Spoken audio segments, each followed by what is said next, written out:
All right, what is psychology? So this is a continuation on lecture one. Basic questions we're going to be looking at are these first perspectives in psychology. So last time we looked at the structuralist and the functionalist. So structuralism we can credit to Wilhelm Wundt and Edward Titchener. This was the first major perspective in this new science of psychology. So the structuralists defined the subject matter of psychology as consciousness, and the methodology for studying consciousness was introspection. So the main question that the structuralists had was, what is consciousness made of? So we're going to break it down into its basic elementary components, and that's how we're going to understand the experience, conscious experience. And then the functionalists, this was a school of thought developed by William James, and James primarily was interested in the acts and the functions of the mind, wasn't as interested in the components or the elements of conscious experience, but rather what is consciousness good for? Memory and imagination and so forth. Like the structuralist, James was an advocate of the use of introspection. So this is how the early psychologists went about finding out about human experience. That is, the only way that you could get at what was going on inside of somebody's head was to expose them to an experience and then have them look inward carefully and systematically and then articulate what was going on in their conscious mind. And those reports or those narratives became the data of these early psychologists. So in this lecture, we're going to be looking at the behavioral, the psychoanalytic, and the humanistic perspectives that emerged and a bit after the structuralists and the functionalists, and then the cognitive, biological, and evolutionary perspectives you're going to be reading about in the text, because we're not going to talk about those in the lecture. All right, so we'll start with the behaviorists. So the principal contributors were John Watson and B.F. Skinner. We'll talk about both of these gentlemen a bit later in the chapter on learning, but for now, these are the two names that we can associate with the behaviorist perspective in psychology. So John Watson was an American, had a problem with work being done in psychology. He was a graduate student, and in 1913 he wrote what became known as the Behaviorist Manifesto, that he was frustrated with psychology, this new science, still new science, trying to be productive and create useful information alongside the biologists and the physicists and the other natural sciences. The problem, according to Watson, was that psychology could never be a truly empirical science because the subject matter, consciousness, was essentially unobservable. So Watson suggested that psychology change its subject matter to be that of observable behavior, not consciousness. And this really was a radical thought. It was really a reflective of a sea change that really emerged after Watson published his paper in 1913 in psychology, that we need to shift the subject matter of the discipline away from something that is unobservable to something that is observable. So thus arose the behaviorist perspective in psychology, and this really dominated the field until probably, I would say, the 70s. It went on for a long time. So, for example, Watson observed, and others observed, that there were these stimulus response associations that, for example, included suppose there's a loud sound and somebody startles in response to that. It's an involuntary reflex to an external stimulus. So Watson and others believed that these were naturally and innate occurring, but there was a lot of associations that people were able to acquire that were learned. And essentially our entire behavioral repertoire, everything that we do, our thoughts, our emotions, are built up from these basic stimulus response associations. Something happens in the environment and then we respond to that. In many cases in an automatic way. And in other cases, the associations are learned. So, according to Watson, most behavior is learned. So, the behaviorists emphasize learning and the influence of the environment. So, nurture, that is, the environment, is where the real action is, not nature. And this kind of flew in the face of the so called hereditarian folks that were claiming that individuals were basically determined by their biology, that biology was destiny. That is, you came into the world possessing what they referred to as germplasm, but now we know to be DNA. And then this germplasm would sort of set limits on your possibilities. So only certain people with certain types of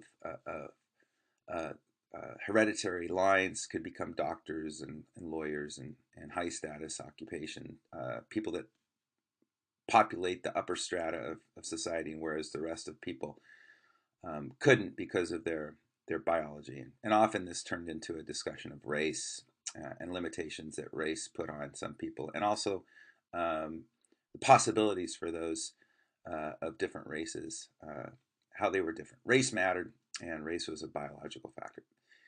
Anyway, so to kind of capture the confidence of the behaviorists, Watson wrote, and you see this in pretty much every intrapsych textbook.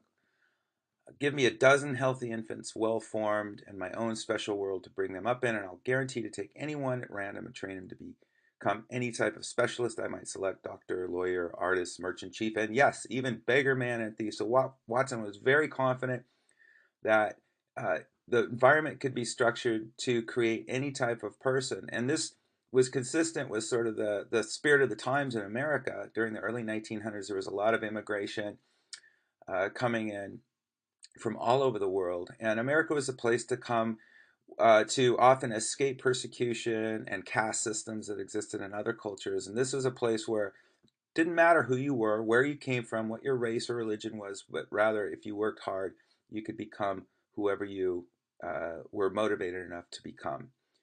And this resulted in, I think, a sort of a warm receipt of behaviorists, both in the discipline and in broader society.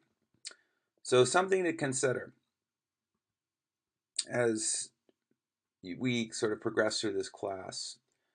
How much of who we are and who we become is attributable to our nature, to our nurture? So this is a basic question about who you are. Are you limited by your biology? Are you limited by your environment? Are you enhanced by your biology and environment? So what fraction of who you are today and who you intend to become is going to be driven by your experiences in the environment, the learning that you do, and or by your biology? All right, the other behaviorist that we want to talk a little bit about is B.F. Skinner. Again, like the behaviorist, Skinner's perspective was that psychology should be the science of observable behavior and on learned behavior in particular. So Skinner's thinking went beyond this simple stimulus response or these learned associations between environmental stimuli and sort of our automatic or semi-automatic reaction to those stimuli, but rather he viewed the human person and also other non-human organisms as being a little bit more than that. We're motivated, we're active, we explore, we reach out, and then we experience the consequences of our actions. And it's through this experience of the consequences of our actions that we acquire new knowledge. And then we behave accordingly, presumably. Rats, pigeons, humans as well. So he founded the School of Operant Conditioning. We'll talk about this more in the section on learning, but it kind of goes like this: the ABCs of behavior. So antecedents, behavior, and consequences, reward or punishment. So kind of goes like this. You put a motivated organism in an environment, and that environment has what Skinner referred to as antecedents. And you can think of these as rules. A lot of the rules are implicit. That is, they're unspoken. Some rules are explicit. So if you were in a classroom, a regular classroom, you would see that a classroom has both implicit, largely implicit, unspoken rules, but there's also some explicit rules in some classrooms, for example.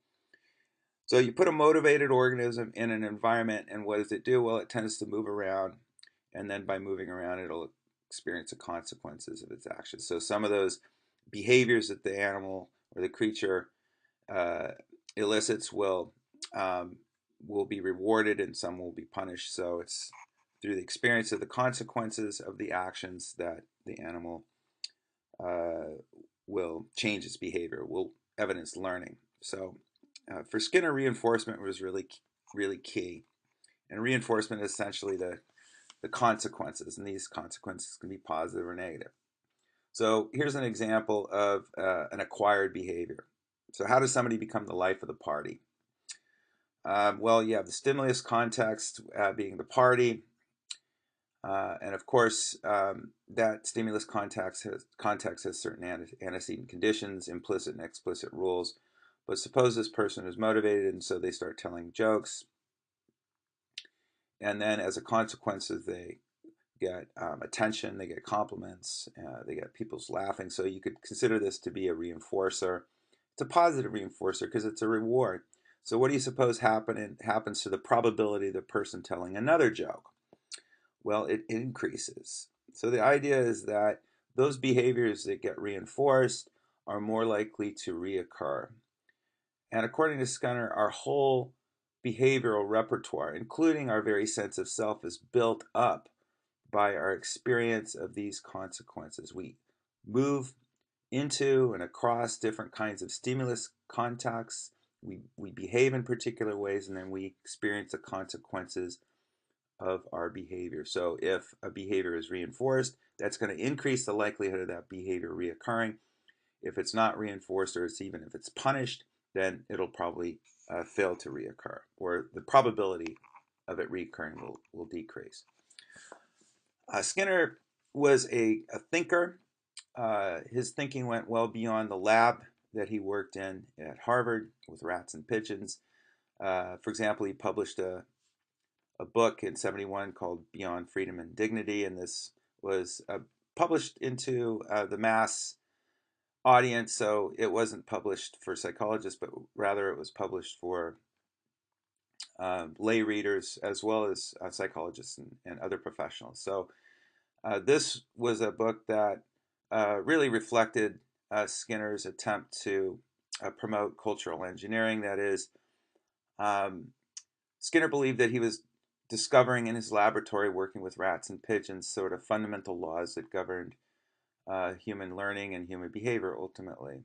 And his idea was that if we um, allow those who know something about operant conditioning to set up environments so that people will learn to behave in a way that is, for example, kind and empathic and generous and so forth.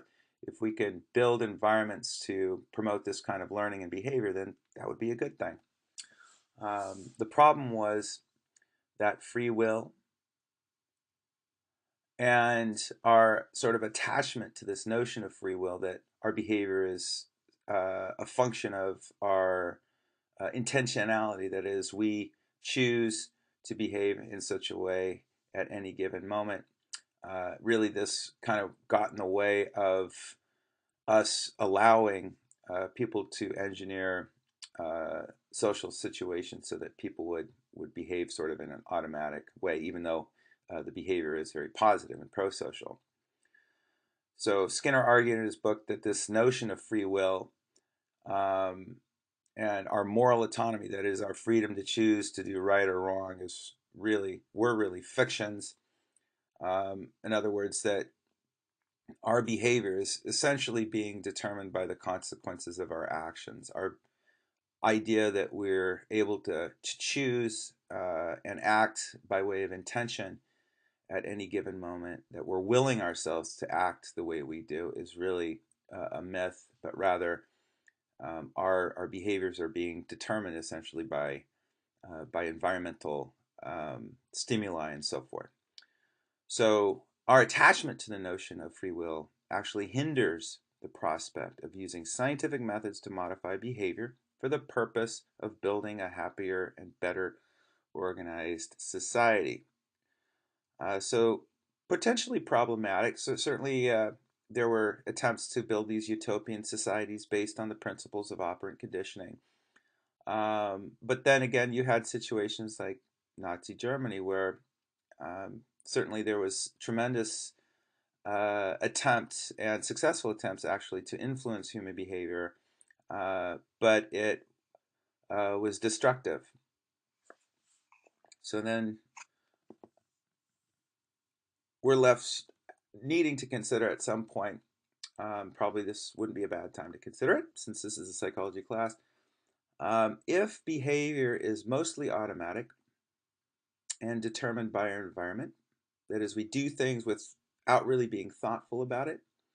So, for example, when I ask you to follow a set of instructions in lecture one and get out a piece of paper and so forth, I suspect that most of you did that um, somewhat automatically. It's being determined by the environment. Then behavior, for example, social interactions, pro-social or maybe asocial behaviors can be shaped by those with the know-how. Therefore, an ideal society should be created. So this is kind of a big question. If there are people in the know that can engineer environments so that people will reliably behave in pro-social ways as opposed to asocial or antisocial, is there anything necessarily wrong with that? So think about that and maybe come up with a reason for or against this conclusion. And feel free to bring this into the discussion board if you choose. It's all fair game. All right, so we're going to move on here from the behaviorists. We're going to begin looking at the psychoanalytic perspective. So take a look at this image and consider what you think is going on in this image. So for some of you, you might be seeing a scene where maybe the gentleman in the bed has passed away and the woman is grieving. That's one possible story that you could tell based on what you see in this image. Others of you might think she's laughing because the guy came home, maybe he was drunk and he passed out. She's cracking up because she thinks it's funny. There's any number of stories that you could hatch based on what you see in this image. So this is actually an image from the thematic apperception test, and we'll look at this more in the section on personality in this class. But it belongs to a collection of tests known as projective tests, and essentially projective tests really tap into um, feelings and predispositions and that sort of thing, personality traits and attributes that exist within us, so that um, people with different traits and attributes and emotional states and that sort of thing will see different things in the image. So we expect there to be some similarity in what people see, but we also expect there to be some differences. And what basically this sort of test taps into is stuff that's going on for us internally that quite possibly we couldn't articulate if we were just sort of asked directly. And to Freud, much of this stuff was in the unconscious mind. That is, what you see there is in part a function of motives and thoughts and emotions that you are only dimly aware of. So we project onto that image part of our inner self, and a good part of that inner self we can't be aware of because it's unconscious. So enter the psychoanalytic perspective. Sigmund Freud was the progenitor of this perspective. He was an Austrian physician, became a psychiatrist, worked largely with upper middle class Viennese women who were struggling with what they called neurotic disorders or problems. And he developed his own perspective in psychology. He also developed his own form of psychotherapy, which we will get into near the end of this class. His major departure from his contemporaries was his emphasis on the unconscious processes influencing behavior. So where the behaviorists were interested in looking at those external forces, consequences of our actions and how that shapes our behavior, Uh, the Freudians were really interested in those unconscious processes underpinning our behavior. Freud believed that many of the problems that people face in life, whether they're relational problems, personality issues, and so forth, they're arising from what he referred to as these unconscious conflicts, that there's stuff going on below the level of our immediate awareness, sort of epic battles happening within us that create anxiety and other sort of problems. And the only way that we can really get better is if we go in and really try to make the unconscious conscious and gain some rational control over those forces. So Freud's contribution really, and the psychoanalytic folks' contribution, was really this emphasis on these unconscious forces that are at work that underpin everything that we think, feel, and do. So where the behavior is focused on those external forces, consequences, and so forth, and how those shape our behavior, the Freudians were quite focused on the unconscious. So again, consider this: how much of our behavior is automatic and determined by our unconscious? So you have the behavior saying it's automatic largely, and it's being drawn forth by these external stimuli. And you have the Freudian saying, certainly you might have some bit of understanding of why you do what you do, but much of what you think, feel, and do is being determined by these unconscious forces that you can only be dimly aware of. All right, so now enter the humanistic perspective. So the humanist revolt. So behavioral and psycho perspectives, or these theories, sort of dominated the field for decades, actually, up until I'd say that the mid 50s, even beyond into the 60s. But there were people that were somewhat opposed to the dominance of the behavioral and the psychoanalytic perspective. So here are some criticisms being advanced. So both went beyond their data. That is, like all grand theorists, they explain everything under the sun about human behavior. So the behaviorists claim that, oh, we're uncovering these fundamental laws of human behavior. We can explain everything about human behavior in terms of operant principles and so forth. And the psychoanalysts were saying we can explain everything about human behavior by pointing at these unconscious forces. The fact is that that was problematic because they went beyond their data. They hadn't really actually done the science, but they were coming up with these very interesting theories. So Freud's theories derived from troubled individuals. So how much can we really understand about humanity based on a population of upper middle class Viennese women?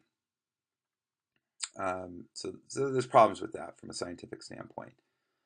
Behaviors could not explain why learning occurs even when rewards are not offered. So, for example, they could not explain why a child will learn language without any reward system. Certainly, when kids are learning words and so forth, parents are going, "Oh, that's good. Good job. You said your first word and all that sort of thing." But language will emerge independent of those environmental inputs. It may be very rudimentary language, but yet utterances will be made, and this happens in the absence of any clear schedule of reinforcement. Same thing with walking. Kids will strive to walk, and even if it hurts when they fall down, they'll continue to get up. So there's things that we do essentially that cannot be explained by way of the principles of operant conditioning. The learning theorists were unable to explain certain things that we do. Overemphasis on animal research. So Skinner spent most of his time in labs with rats and pigeons. So the idea is that, hey, if you want to learn something about people, you got to do some of your research with people. And then lastly, the charges that both were deterministic and hence dehumanizing. So it kind of goes like this. You've been asked to consider how much of who you are is being sort of determined by your environment, by your biology, by unconscious forces. And the idea is, according to the Freudians, that your adult personality, for example, was pretty much set by the time you were 5. So everything that happened up till then determined the kind of person you were going forward. which is a little disheartening because maybe there was some trauma, maybe there were some things that contributed to some issues that you carry into your adult life, and essentially you're locked into those. And really, the only way that you can change is to restructure your personality through years of psychoanalysis. So we're being determined by these unconscious forces. The behaviorists, likewise, were saying that we're being determined by these environmental consequences. So everything, including your very sense of self, is is essentially the contact or the end product of experiences that you've had in the environment, rewards and punishments and that sort of thing. So this was a problem because it really kind of reduced the person to this automaton, being bantered about by unconscious forces and environmental factors. So enter the humanistic psychologists. Two guys that you need to know something about are Abraham Maslow, he's the top guy, and then the bottom guy is Carl Rogers. So there were some important papers published and work being done that suggested that both in humans and animals, there's this motivation to gain efficacy over our environment. That is, for example, we will do things even to our own detriment, and maybe that will result in terribly punishing consequences, simply to have an effect on our world. So, and you see this in certain kinds of animal and human behavior. So maybe there's a need to reconsider motivation. Maybe there's something else more to us than simply these unconscious forces and these environmental consequences that's driving us to gain some sort of efficacy over our environment. Also, the perspective that we're more than mere rats and pigeons. That is, Skinner was very confident that what he was discovering in the lab with animals could be generalized to the human case. But maybe there's something more to us than that. We're rational, we're thinking, we're feeling organisms, and our subjective experience of ourselves in the world matters. So, for example, self-esteem, this idea, this attitude that you have towards yourself. There's literally been thousands of studies done on the importance of self-esteem. Well, this is a subjective experience of ourselves that can range along a continuum from being very positive to being very negative. And I think most people have this sense that if I have this high self-esteem, then there's going to be positive consequences associated with that, positive outcomes, versus somebody that's got a very low self-image. So this experience of ourselves matters. And that's conscious experience. It's not necessarily directly observable, but yet it's something that we do possess and we do experience, and it matters. Whereas the behaviorists had completely ignored conscious experience for decades, and the Freudian psychoanalysts were saying that most of really what determines your behavior and your thoughts and your feelings is unconscious, that you can't be aware of that. The humanists were saying something quite different. So, last bullet point here, we're not pigeons. Humans are unique organisms with their own special characteristics and potentialities. So the humanistic perspective really emphasized really the uniqueness of the human species, and most importantly, the idea that we're free to grow and change as an act of will. That is, we're not sort of locked into these unconscious and environmental forces. There's more to us than that. So just to summarize here quickly, as a new science, psychology faced the task of determining what its subject matter was and how that subject matter should be studied. So early on, the subject matter was consciousness, and it was studied through introspection. And then that changed with the advent of the behavioral perspective. That is, it changed to observable behavior should be the subject matter, and it should be studied in lab settings and so forth. And then more basically, what's the nature of human nature? What are these different perspectives saying about us?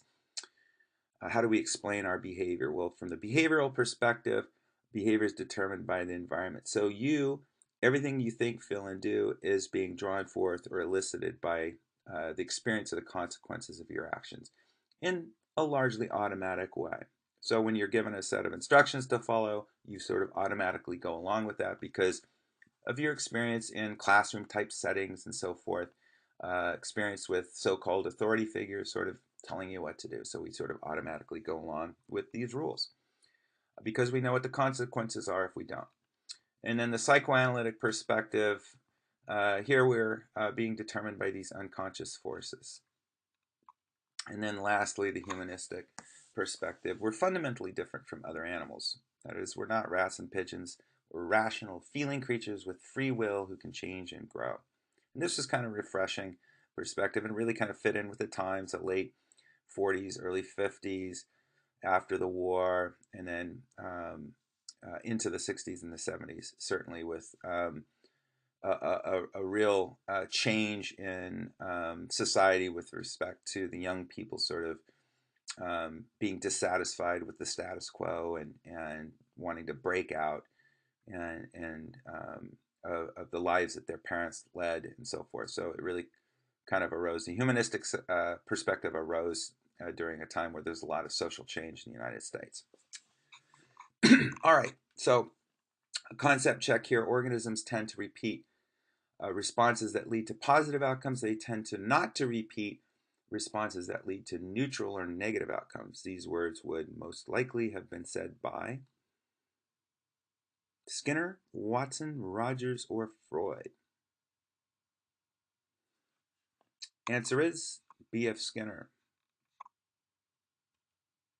So I want to just wrap up here by talking a little bit about cultural diversity.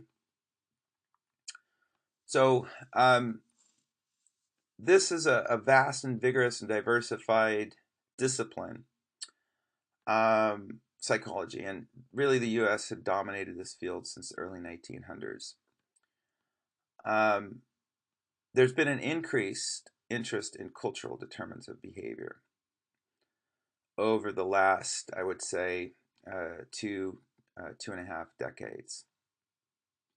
So the question is, how come?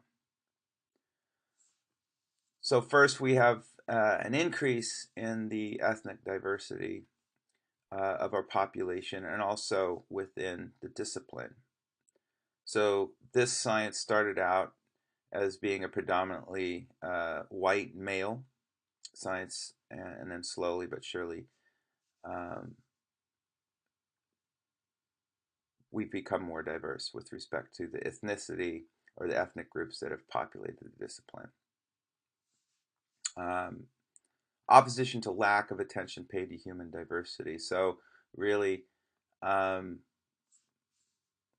we're a melting pot here in the United States, and certainly there's other perspectives that are as valid as our own. That is, as immigrants enter, we learn about people who are different from us, and if we're open-minded and fair-minded, then we have to consider how people from other parts of the world might think and feel and act. So we need to pay attention to this diversity. Increased global interdependence. So we're really a global market now, and that's been growing over the past few years. We're interdependent much more today than we ever have been before, which really necessitates increased contact and has facilitated increased contact, particularly through technological advances. So communications now with the telephone and email and the internet has really made it quite easy to communicate with people all around the world, pretty much at any time. International travel now, you can get on an airplane and be in another part of the world in just a few hours in a completely different culture.